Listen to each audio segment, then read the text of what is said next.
Mga una tagpasit kanton, gibutangan ako og chives or say tawag gani oy. Maggagmay nga spring onion, chives lagi. Mao ra ni. Babies.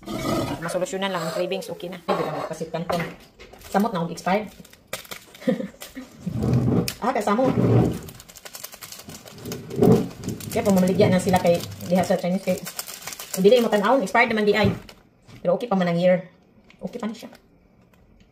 Di pa man ni expired na expired.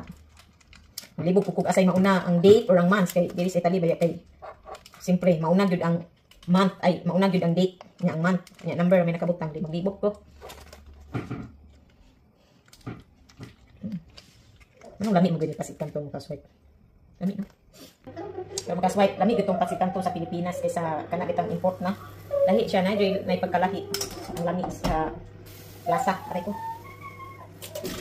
Lami itong nasa Pilipinas kamo kaon.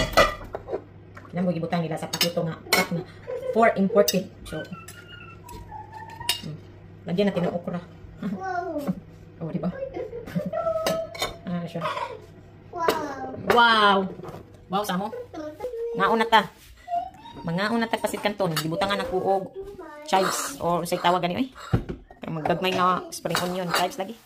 Mao ra ni. Babies. Masolusyonan lang ang cravings, okay na. Batang tag rice, init na. Perfect. Ulam for today.